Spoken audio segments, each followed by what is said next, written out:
Hi guys, ಇವತ್ತು ನಡೆದ ದ್ವಿತೀಯ PUCಯ ಬಿಸ್ನೆಸ್ ಸ್ಟಡೀಸ್ ನಾವು ಕೀ ಆನ್ಸರ್ ಮಾಡ್ತಾ ಇದ್ದೇವೆ. ಇಂಗ್ಲೀಷ್ ಮೀಡಿಯಂ ಹಾಗೂ ಕನ್ನಡ ಮೀಡಿಯಂ ಬೋತ್ ಮೀಡಿಯಂ ವಿದ್ಯಾರ್ಥಿಗಳಿಗೆ ನಾವು ಏನು 4 ಅಂಕದ ಪ್ರಶ್ನೆಯಲ್ಲಿ ಮತ್ತು ಅದೇ ರೀತಿ 8 ಅಂಕದ ಪ್ರಶ್ನೆಯಲ್ಲಿ ಏನು ಹೇಳಿದ್ದೀನಲ್ಲ ಅವೇ ಕ್ವಶನ್ಸ್ ಬಂದಿದೆ. ನಾನು ನಿಮಗೆ ಹೇಳಿದ್ದೆ ಸ್ನೇಹಿತರೆ, ಏನು ಇದು ನೋಡಿ 2 ಅಂಕದ ಪ್ರಶ್ನೆಯಲ್ಲಿ ಅವೇ ಬಂದಿದೆ. MCQ ಕ್ವಶನ್ ಬೇಗ ಇವತ್ತು ಬೆಳಗ್ಗೆ ಒಂದು ವಿಡಿಯೋ ಹಾಕಿದೆ, ಅವೇ ನಿಮಗೆ ಯೂಸ್ ಆಗಿದೆ. ಇಲ್ಲಿ ನೀವು ನೋಡ್ತಾ ಇರ್ಬೋದು, ಟೇಲರ್ ಅವರ ಪ್ರಶ್ನೆ ಓದ್ಕೊಂಡು ಹೋಗ್ರಿ. 4 ಅಂಕದ ಪ್ರಶ್ನೆಯಲ್ಲಿ ಕೇಳ್ತಾನಂತ ಅಂದಿದ್ದೇನಲ್ಲ ನೋಡಿ. ವ್ಯವಹಾರ ಪರಿಸರದ 4 ಲಕ್ಷಣಗಳು 2 ಕ್ವಶನ್ ಬಂದಿದೆ ಆಯಿತಾ. ವೈಜ್ಞಾನಿಕ ನಿರ್ವಹಣಾ ತತ್ವಗಳನ್ನು ಸಂಕ್ಷಿಪ್ತವಾಗಿ ನಾನು ಹೇಳಿದ್ದೆ, ಅವೇ ಕ್ವಶನ್ಸ್ ಬಂದಿದೆ. ಮತ್ತು ಗುಣಲಕ್ಷಣಗಳು ಓದ್ರಿ ಅಂತ ಹೇಳಿದೆ, ವ್ಯವಹಾರ ಪರಿಸರದ್ದು ಬಂದಿದೆ. ಅದೇ ರೀತಿ ನಾನು ನಿಮಗೆ ಹೇಳಿದ್ದೆ, ಒಂದು ಕ್ವಶನ್ ಏನಿದೆ, ಒಂದು ಹಾಟ್ಸ್ ಕ್ವಶನ್ ಬರುತ್ತೆ ಆ್ಯನ್ಯುವಲ್ ಎಕ್ಸಾಮ್ನಲ್ಲಿ ಅಂತ. ನೋಡಿ ಈ ರೀತಿ ಹಾಟ್ಸ್ ಕ್ವಶನ್ಗಳು.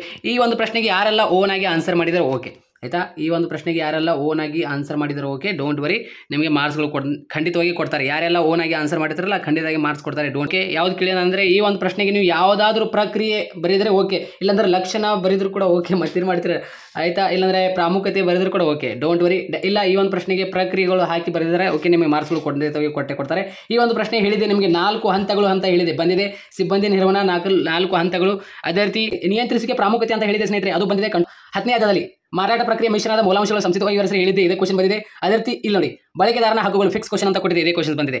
ಇವಾಗ 8 ಅಂಕದ ಪ್ರಶ್ನೆಯಲ್ಲಿ ನಿಮಗೆ ನಿರ್ವಹಣೆ ಗುಣಲಕ್ಷಣಗಳು ಓದ್ಕೊಳ್ಳಿ ಅಂತ ಹೇಳಿದೆ, ಕ್ಯಾರೆಕ್ಟರ್ಸ್ ಆಫ್ ಓಕೆ ಮ್ಯಾನೇಜ್ಮೆಂಟ್ದು. ಇಲ್ಲಿ ನೋಡಿ, ವಿಕೇಂದ್ರೀಕರಣ ಎಂದರೇನು, ವಿಕೇಂದ್ರೀಕರಣದ ಪ್ರಾಮುಖ್ಯತೆ ನಾನು ಏನು ಹೇಳಿದ್ದೆ, 8 ಅಂಕದ ಪ್ರಶ್ನೆಯಲ್ಲಿ 2 ಬಂದಿದೆ ಆಯ್ತಾ. ಇಲ್ಲಿ ನೋಡಿ, ನಿರ್ದೇಶಿಸುವಿಕೆ ತತ್ವಗಳು ನಾನು ಹೇಳಿದ್ದೆ. ಯಾರೆಲ್ಲ ನಂದು ಇಂಗ್ಲೀಷ್ ಮೀಡಿಯಂ ಹಾಗೂ ಕನ್ನಡ ಮೀಡಿಯಂ ವಿದ್ಯಾರ್ಥಿಗಳಿಗೆ ಒಂದು ವಿಡಿಯೋ ಮಾಡಿದ್ದೀನಲ್ಲ ಆಯ್ತಾ, ಹೀಗೆ ಅಂತ ಒಂದು ಅಟ್ರಾಕ್ಷನ್ ತಮಿಳಿನಲ್ಲಿ ಹೇಳಿದಿನಲ್ಲ, ಇವೇ ಕ್ವಶನ್ಸ್ ಬರುತ್ತೆ 4 ಮಾರ್ಕ್ಸ್ ಮತ್ತು 8 ಮಾರ್ಕ್ಸ್ ಕ್ವಶನ್ ಅಲ್ಲ. ಯಾರೆಲ್ಲ ಆ ಒಂದು ವಿಡಿಯೋ ನೋಡ್ಕೊಂಡಿರಲ್ಲ ಔಟ್ ಆಫ್ ಔಟ್ ಮಾಡ್ತಾರೆ ಈ ಒಂದು 4 ಮಾರ್ಕ್ಸ್ನಲ್ಲಿ ಮತ್ತು 8 ಮಾರ್ಕ್ಸ್ನಲ್ಲಿ ಆರಾಮಾಗಿ ಅವೇ ಕ್ವಶನ್ಸ್ಗಳು ಬಂದಿದೆ ಸ್ನೇಹಿತರೆ. ಇಲ್ಲಿ ನೋಡಿ, ಮಾರಾಟ ಪ್ರಕ್ರಿಯೆ ದೃಷ್ಟಿಕೋನದಿಂದ ಕಾರ್ಯಗಳು ಕೇಳಿದ್ದಾರೆ ಓಕೆ. ನೋಡಿ ನೇರವಾಗಿ 1, 2, 3 ನೀವು ಎಷ್ಟು ಬರಬೇಕು, 3 ಬರಬೇಕಲ್ಲ. ಇಲ್ಲಿ ನೋಡಿ 3 ಪ್ರಶ್ನೆಗಳು ನೇರವಾಗಿ ಬಂದ್ಬಿಟ್ಟಿದೆ ಓಕೆ. ನಿರ್ದೇಶಿಸುವಿಕೆ ತತ್ವಗಳು, ವಿಕೇಂದ್ರೀಕರಣ ಎಂದರೆ ವಿಕೇಂದ್ರೀಕರಣದ ಪ್ರಾಮುಖ್ಯತೆ, what is decentralisation, it is importance okay, principles of okay directing management characters. ನೋಡ್ರಿ ಸ್ನೇಹಿತರೆ, ಆರಾಮಾಗಿ ರಿಸಲ್ಟ್ ಮಾಡ್ಕೋತಾರೆ. ಬನ್ನಿ ಇವಾಗ ಕೀ ಆನ್ಸರ್ ನೋಡೋಣ ಸ್ನೇಹಿತರೆ. ಇವತ್ತು ನಡೆದ ದ್ವಿತೀಯ PUCಯ ಆ್ಯನ್ಯುವಲ್ ಎಕ್ಸಾಮ್ 2024 ಆಯಿತಾ. ಬಿಸ್ನೆಸ್ ಸ್ಟಡೀಸ್ ಕೀ ಆನ್ಸರ್ ಮಾಡ್ತಾ ಇದ್ದೇನೆ. ಇಲ್ಲಿ ನೋಡಿ, ಸರಿಯಾದ ಉತ್ತರ ಇದಕ್ಕೆ ಆಪ್ಷನ್ ಬಿ ಆನ್ಸರ್ ಆಗಿರುತ್ತೆ. ಉನ್ನತ ನಿರ್ವಹಣೆಯು ಓಕೆ ಡ್ಯಾಶ್ ಅವರನ್ನು ಒಳಗೊಂಡಿರುತ್ತದೆ ಓಕೆ. ವ್ಯವಸ್ಥಾಪಕ, ಈ ಆಪ್ಷನ್ ಬಿ ಕರೆಕ್ಟ್ ಆನ್ಸರ್ ಆಗಿರುತ್ತೆ ಓಕೆ. ವ್ಯವಸ್ಥಾಪಕರು, ವಿದ್ಯಾರ್ಥಿಗಳು ಕೂಡ ವೇಟ್ ಮಾಡಿ. ಇಲ್ಲಿ ನೋಡಿ, ಈ ಕೆಳಗಿನವುಗಳಲ್ಲಿ ಯಾವುದು ವೈಜ್ಞಾನಿಕ ಕಾರ್ಯ ಅಧ್ಯಯನವಾಗಿದೆ, ಇದಕ್ಕೆ ಆನ್ಸರ್ ಆಗಿರುತ್ತೆ ಸಮಯ ಅಧ್ಯಯನ ಓಕೆ ಆಯಿತಾ. ಆಪ್ಷನ್ ಎ ಕರೆಕ್ಟ್ ಆನ್ಸರ್ ಆಗಿರುತ್ತೆ. ಈ ಕೆಳಗಿನವುಗಳಲ್ಲಿ ಯಾವುದು ಓಕೆ ಯೋಜನೆಯ ವಿಧಾನವಾಗಿದೆ, ಇದಕ್ಕೆ ಆನ್ಸರ್ ಏನಿದೆ ಕಾರ್ಯತಂತ್ರ.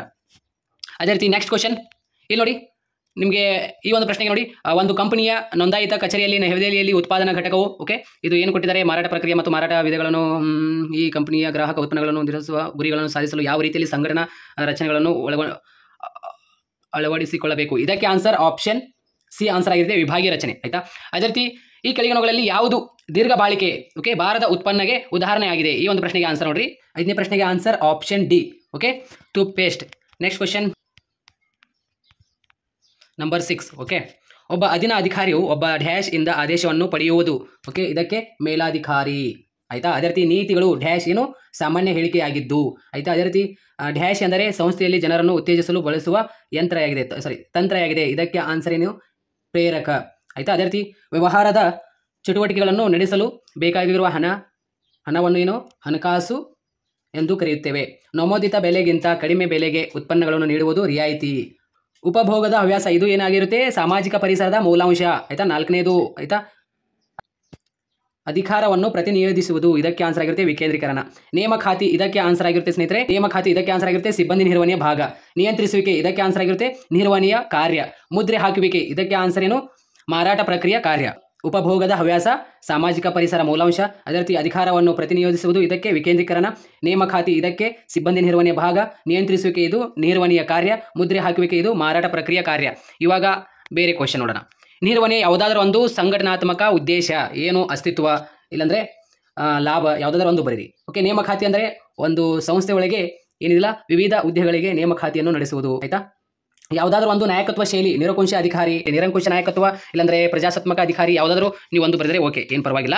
ಇದಕ್ಕೆ ಆನ್ಸರ್ ಆಗಿರುತ್ತೆ ಹೂಡಿಕೆ ನಿರ್ಣಯ ಆಯಿತಾ. ಹೂಡಿಕೆ ನಿರ್ಣಯ ಆಯಿತಾ, ಹೂಡಿಕೆ ನಿರ್ಣಯ ಇನ್ವೆಸ್ಟ್ಮೆಂಟ್ ಅಂತ. ಅದೇ ರೀತಿ ಗ್ರಾಹಕ ಸಂರಕ್ಷಣಾ ಕಾಯ್ದೆ, ಇದಕ್ಕೆ ಆನ್ಸರ್ ಆಗಿರುತ್ತೆ ಸ್ನೇಹಿತರೆ, ಇದಕ್ಕೆ ಆನ್ಸರ್ ಆಗಿರುತ್ತೆ 1986 16ನೇ ಪ್ರಶ್ನೆಗೆ ಆನ್ಸರ್. ಅದೇ ರೀತಿ ಇವಾಗ 2 ಅಂಕದ ಪ್ರಶ್ನೆಯಲ್ಲಿ ನೋಡಿ, ಸಮನ್ವಯತೆಯನ್ನು ಯಾವುದಾದರೂ ಎರಡು ಲಕ್ಷಣಗಳು. ಓಕೆ, ಸಮನ್ವಯತೆ ಯಾವುದಾದರೂ ಎರಡು ಲಕ್ಷಣಗಳು ಕೇಳಿದ್ದಾರೆ ನಿಮಗೆ. ಗುಂಪು ಪರಿಶ್ರಮವನ್ನು ಸಂಯೋಜಿಸುತ್ತದೆ, ಅದೇ ರೀತಿ ಪ್ರಕ್ರಿಯೆ ಏಕತೆ ಖಚಿತಗೊಳಿಸುತ್ತದೆ, ನಿರಂತರ ಪ್ರಕ್ರಿಯೆಯಾಗಿದೆ, ಸರ್ವವ್ಯಾಪಕವಾಗಿದೆ ಅಂತ ಯಾವುದಾದ್ರು ಒಂದು ಬರೆದ್ರು ಎರಡು ಬರೆದ್ರು ಕೂಡ ನಿಮಗೆ ಮಾರ್ಕ್ಸ್ ಕೊಡ್ತಾರೆ ಇಲ್ಲಿ. ಆಯ್ತಾ, ಯಾವುದಾದರೂ ಎರಡು ನಿರ್ವಹಣಾ ತತ್ವಗಳ ಮಹತ್ವವನ್ನು ಬರೀರಿ. ಇದಕ್ಕೆ ಆನ್ಸರ್ ನೋಡಿ ಸ್ನೇಹಿತರೆ. ನೋಡಿ, ಯಾವುದಾದರೂ ಎರಡು ನಿರ್ವಹಣಾ ತತ್ವಗಳ ಮಹತ್ವವನ್ನು ಬರೀರಿ ಅಂದಿದ್ದಾರೆ. ನೀವು ಯಾವುದಾದರೂ ಎರಡು ಬರೀಬೇಕಾಗುತ್ತೆ. ಅದು ವೈಜ್ಞಾನಿಕ ತೀರ್ಮಾನಗಳಾಗಿರ್ಬೋದು, ಇಲ್ಲಾಂದ್ರೆ ಬದಲಾಗುವ ಪರಿಸರ ಅಗತ್ಯಗಳ ಪೂರೈಕೆ ಆಗಿರ್ಬೋದು, ಸಾಮಾಜಿಕ ಹೊಣೆಗಾರಿಕೆ ಈಡೇರಿಸುವುದಾಗಿರ್ಬೋದು. ಓನಾಗಿ ಎರಡು ಪಾಯಿಂಟ್ಸ್ ಬರೆದ್ರು ಕೂಡ ಮಾರ್ಕ್ಸ್ ಕೊಡ್ತಾರೆ. ಡೋಂಟ್ ವರಿ, ಓನಾಗಿ ಬರೆದ್ರು ಕೂಡ ಮಾರ್ಕ್ಸ್ ಕೊಡ್ತಾರೆ ಒಂದೊಂದು ಬಾರಿ. ಡೋಂಟ್ ವರಿ, ಅದರ ಬಗ್ಗೆ ವರಿ ಮಾಡಕ್ಕೆ ಹೋಗಬೇಡಿ. ಯಾವುದಾದರೂ ಎರಡು ಯೋಜಿಸುವಿಕೆ ಮಿತಿಗಳನ್ನು ತಿಳಿಸಿ ಅಂತ ನಿಮಗೆ ಪ್ರಶ್ನೆ ಕೇಳಿದ್ದಾರೆ. ಯಾವುದಾದರೂ ಎರಡು ಯೋಜಿಸುವಿಕೆ ಮಿತಿಗಳು. ಎಷ್ಟೊಂದು ಈಸಿಯಾಗಿ ಕೇಳಿದಾನೆ ಎರಡು ಅಂಕದ ಪ್ರಶ್ನೆಯಲ್ಲಿ. ಓಕೆ, ಕಠಿಣತೆಗೆ ಆಸ್ಪದ ನೀಡುತ್ತದೆ, ಚಲನಶೀಲ ಪರಿಸರದಲ್ಲಿ ಕಾರ್ಯನಿರ್ವಹಿಸದೇ ಇರಬಹುದು, ಸೃಜನಶೀಲತೆಯನ್ನು ಕಡಿಮೆಗೊಳಿಸುತ್ತದೆ, ಇದು ಅಪಾರ ವೆಚ್ಚವನ್ನು ಒಳಗೊಂಡಿದೆ. ಯಾವುದಾದರೂ ಎರಡು ಬರೆದರೆ ಸಾಕು. ಸಂಘಟಿಸುವಿಕೆಯನ್ನು ವ್ಯಾಖ್ಯಾನಿಸಿ. ಓಕೆ, ಸಂಘಟಿಸುವಿಕೆ ನೋಡಿ, ಸಂಘಟಿಸುವಿಕೆಯನ್ನು ವ್ಯಾಖ್ಯಾನಿಸಿ. ನಿಮಗೆ ಈ ಒಂದು ಸಂಘಟಿಸುವಿಕೆ ನೋಡಿ, ಥಿಯೋ ಹ್ಯಾಮನ್ಸ್ ಅವರ ಪ್ರಕಾರ ಸಂಘಟಿಸುವಿಕೆಯು ಸಂಸ್ಥೆಯ ಕಾರ್ಯಚಟುವಟಿಕೆಗಳನ್ನು ವ್ಯಾಖ್ಯಾನಿಸಿ ಮತ್ತು ಗುಂಪುಗೂಡಿಸಿ ಅವುಗಳ ನಡುವೆ ಅಧಿಕಾರ ಸಂಬಂಧಗಳನ್ನು ಸ್ಥಾಪಿಸುವ ಒಂದು ಪ್ರಕ್ರಿಯೆಯಾಗಿದೆ ಅಂತ ಬರೀಬೇಕಾಗುತ್ತೆ ಅವರ ಪ್ರಕಾರ. ಓಕೆ, ಯಾರ ಪ್ರಕಾರ? ಥಿಯೋ ಹ್ಯಾಮನ್ ಅವರ ಪ್ರಕಾರ. ನೀವು ಬೇರೆ ಅವರದ್ದು ಪ್ರಕಾರ ಬರೆದರೆ ಕೂಡ ಓಕೆ, ನಿಮ್ಮದು ನೋಟ್ಸ್ನಲ್ಲಿ ಹೆಂಗಿರುತ್ತೆ ಆನ್ಸರ್ ಅದು. ಇವಾಗ ತರಬೇತಿ ಮತ್ತು ಅಭಿವೃದ್ಧಿಗಳ ನಡುವಿನ ಯಾವುದಾದರೂ ವ್ಯತ್ಯಾಸ ನಿಮಗೆ ಕೇಳಿದರೆ ನೋಡಿ. ತರಬೇತಿ ಮತ್ತು ಅಭಿವೃದ್ಧಿ ನಡುವಿನ ವ್ಯತ್ಯಾಸ ಅಂದ ತಕ್ಷಣ ಇದು ಜ್ಞಾನ ಮತ್ತು ಕೌಶಲ್ಯವನ್ನು ಹೆಚ್ಚಿಸುತ್ತದೆ ತರಬೇತಿ. ಅದೇ ರೀತಿ ಅಭಿವೃದ್ಧಿ ಇದು ಕಲಿಕೆ ಮತ್ತು ಬೆಳವಣಿಗೆಯ ಪ್ರಕ್ರಿಯೆಯಾಗಿದೆ. ಓಕೆ, ತರಬೇತಿಯಲ್ಲಿ ಇದು ಉದ್ಯೋಗಿಯ ಕೆಲಸವನ್ನು ಉತ್ತಮವಾಗಿ ಮಾಡುವಂತೆ ಸಕ್ರಿಯಗೊಳಿಸುತ್ತದೆ. ಅದೇ ರೀತಿ ಅಭಿವೃದ್ಧಿಯಲ್ಲಿ ಇದು ಉದ್ಯೋಗಿಯ ಸರ್ವಾತ್ಮಕ ಬೆಳವಣಿಗೆಯನ್ನು ಸಕ್ರಿಯಗೊಳಿಸುತ್ತದೆ ಅಂತ ಯಾವುದಾದ್ರು ಹೀಗೆ ಎರಡು ಬರಬೇಕಾಗುತ್ತೆ. ಮಾಸ್ಲೋ ಅವರ ಅಗತ್ಯತೆಗಳ ವರ್ಗ ಶ್ರೇಣಿಯ ಸಿದ್ಧಾಂತದ ಮೊದಲ ಎರಡು ಅಗತ್ಯತೆಗಳನ್ನು ತಿಳಿಸಿ. ವೇರಿ ಎಷ್ಟು ಈಸಿಯಾಗಿ ಕ್ವಶನ್ಸ್ಗಳು ಕೇಳಿದಾನೆ. ಸ್ವಯಂ ಸಿದ್ಧಾಂತ ವಾಸ್ತೀಕರಣ. ಓಕೆ, ಇನ್ನೊಂದು ಪ್ರೇರಣೆ ಅಂತ ಏನಿದೆ ನೋಡಿ, ಅದು ಈ ರೀತಿ ಮ್ಯಾಪ್ ಇದೆ ನೋಡಿ. ಆಯ್ತಾ, ಈ ರೀತಿ ನಿಮಗೆ ಒಂದು ನಕಾಶೆ ಇದೆ, ಅದರೊಳಗೆ ನೋಡಿ. ಅದು ಮೊದಲನೆಯ ಎರಡು ಕೇಳಿದಾನೆ ಅವನು. ಆಯ್ತಾ, ನಿಯಂತ್ರಿಸುವಿಕೆ ಯಾವುದಾದ್ರೂ ಎರಡು ಮಿತಿಗಳು. ಆಯ್ತಾ, ನಿಯಂತ್ರಿಸುವಿಕೆ ಎರಡು ಮಿತಿಗಳು ಕೇಳಿದಾನೆ. ಆಯ್ತಾ, ಇದಕ್ಕೆ ಆನ್ಸರ್ ನೋಡಿ. ನೌಕರಿಂದ ವಿರೋಧ, ವೆಚ್ಚದಾಯಕ ಕಾರ್ಯ ಹೇಳಿದ್ದೇನೆ ಸ್ನೇಹಿತರೆ. ಹಣಕಾಸಿನ ಯೋಜಿಕೆಯ ಅವಳಿ ಉದ್ದೇಶಗಳು ಹೇಳಿದ್ದೀನಿ ನಾನು ನಿಮಗೆ, ಗೊತ್ತಾ? ಹಣಕಾಸಿನ ಅವಳಿ ಉದ್ದೇಶಗಳು ಹೇಳಿದೆ ನಿಮಗೆ. ಅಗತ್ಯವಿದ್ದಾಗ ನಿಗದಿಯ ಲಭ್ಯತೆಯನ್ನು ಖಾತ್ರಿಪಡಿಸುವುದು, ಸಂಸ್ಥೆಯ ಅವಶ್ಯಕತೆ ನೋಡಿ, ಸಂಸ್ಥೆಯ ಅವಶ್ಯಕವಾಗಿ ಸಂಪನ್ಮೂಲಗಳ ಸಂಗ್ರಹಿಸುವಂತೆ ನೋಡುವುದು. ಅದೇ ರೀತಿ ಸಾಂಪ್ರದಾಯಿಕ ಮಾರಾಟ ಪ್ರಕ್ರಿಯೆ ನೋಡಿ, ಒಂದು ಉನ್ನತ ಸೇವೆಯನ್ನು ಉನ್ನತ ಸೇವೆಯನ್ನು ಖರೀದಿಸುವಂತೆ ಜನರನ್ನು ಒತ್ತಾಯಿಸುವುದು ಬದಲಾಗಿ ಒಂದು ನಿರ್ದಿಷ್ಟ ರೀತಿಯಲ್ಲಿ ಪ್ರೇರೇಪಿಸುವುದಕ್ಕಾಗಿ, ಅವರೊಂದಿಗೆ ಸಂವಹಿಸುವುದಕ್ಕಾಗಿ ಅಂತ ನೀವು ಈ ರೀತಿ ಬರೀರಿ. ಆನ್ಸರ್ ನಡೆಯುತ್ತೆ. ಗ್ರಾಹಕರ ಯಾವುದಾದರೂ ಎರಡು ಹೊಣೆಗಾರಿಕೆಗಳನ್ನು ತಿಳಿಸಿ. ಇದು ಕೂಡ ಓಕೆ, ಎರಡು ಪಾಯಿಂಟ್ಸ್. ಮಾರುಕಟ್ಟೆಯಲ್ಲಿ ದೊರಕುವ ಅನೇಕ ಸರಕು ಮತ್ತು ಸೇವೆಗಳ ಬಗ್ಗೆ ತಿಳಿದಿರಬೇಕು. ಆಯಿತಾ, ಪ್ರಮಾಣೀಕೃತ ಸರಕುಗಳ ಮಾತ್ರ ಖರೀದಿಸಬೇಕು ಅಂತ ಈ ರೀತಿ. ಸೊ ನಾನು ಹೇಳಿದ್ದು ನಿಮಗೆ 4 ಮಾರ್ಕ್ಸ್ ಕ್ವಶನಲ್ಲಿ ಎಲ್ಲವೂ ಕ್ವಶನ್ಸ್ ಬಂದಿದೆ ಸ್ನೇಹಿತರೆ. ಸೊ ಎಲ್ಲ ವಿದ್ಯಾರ್ಥಿಗಳ ಎಕ್ಸಾಮ್ ಚೆನ್ನಾಗಿದೆ ಅಂತ ಅನ್ಕೊಂಡಿದ್ದೀನಿ ನೋಡಿ. ಆಯಿತಾ, ವ್ಯವಹಾರ ಪರಿಸರ ಕೊಟ್ಟಿದ್ದೇನೆ ಮತ್ತು FW ಟೇಲರ್ ಕೊಟ್ಟಿದ್ದೇನೆ. ಈ ಎರಡು ಪ್ರಶ್ನೆ 27, 28 ನಾನು ಕೊಟ್ಟಿದ್ದು ನೇರವಾಗಿ ಪ್ರಶ್ನೆ ಬಂದಿದೆ. ಆಯಿತಾ, ಸೊ ಎಲ್ಲ ವಿದ್ಯಾರ್ಥಿಗಳು ಓನಾಗಿ ಆನ್ಸರ್ ಮಾಡಿದ್ರು ಕೂಡ ಓಕೆ, ಡೋಂಟ್ ವರಿ, ನಿಮಗೆ ಮಾರ್ಕ್ಸ್ಗಳು ಖಂಡಿತವಾಗಿ ಕೊಡ್ತಾರೆ ಇಂಗ್ಲೀಷ್ ಮೀಡಿಯಂ ಹಾಗೂ ಕನ್ನಡ ಮೀಡಿಯಂ ಬೋತ್ ಮೀಡಿಯಂ ವಿದ್ಯಾರ್ಥಿಗಳಿಗೆ. ನೋಡಿ, ನಾನು ಕೊಟ್ಟಿರುವಂಥ ನೇರವಾಗಿ ಕ್ವಶನ್ ನಾನು ಹೇಳಿದ್ದು ನಿಮಗೆ ನಿಯಂತ್ರಿಸಿಕೆ ಲಕ್ಷಣಗಳು ಓದ್ಕೊಂಡು ಹೋಗಿ ಬರುತ್ತೆ ಅಂತ, ಮತ್ತು ವಾಟ್ ಇಸ್ ಡಿಸೆಂಟ್ರಲೈಸೇಷನ್. ಓಕೆ, ವಿಕೇಂದ್ರೀಕರಣ ಎಂದರೆ ವಿಕೇಂದ್ರೀಕರಣದ ಪ್ರಾಮುಖ್ಯತೆ ಬರುತ್ತೆ ಅಂತ ಹೇಳಿದ್ದು ನಾನು ನೋಡಿ ಬಂದಿದೆ. ಅದೇ ರೀತಿ ನಿರ್ದೇಶಕ ತತ್ವಗಳು ನಾನು ಹೇಳಿದ್ದು ಬಂದಿದೆ ಸ್ನೇಹಿತರೆ. ಆಯಿತಾ, ಸೊ ಆರಾಮಾಗಿ ಇಲ್ಲಿ ನೋಡಿ, ಮಾರಾಟ ಪ್ರಕ್ರಿಯೆ ಮೂಲಾಂಶಗಳು 4 ಪ್ರಶ್ನೆ. ಅದೇ ರೀತಿ ಬಳಕೆದಾರನ ಹಕ್ಕುಗಳು ಫಿಕ್ಸ್ ಕ್ವಶನ್. ಆಯಿತಾ, ನಾನು ಹೇಳಿದ್ದು ಎಲ್ಲ ಕ್ವಶನ್ಗಳು ಬಂದಿದೆ. ಸೊ ಎಲ್ಲ ವಿದ್ಯಾರ್ಥಿಗಳಿಗೆ ಈ ಒಂದು ವಿಡಿಯೋ ಶೇರ್ ಮಾಡಿ. Best of luck. Thank you.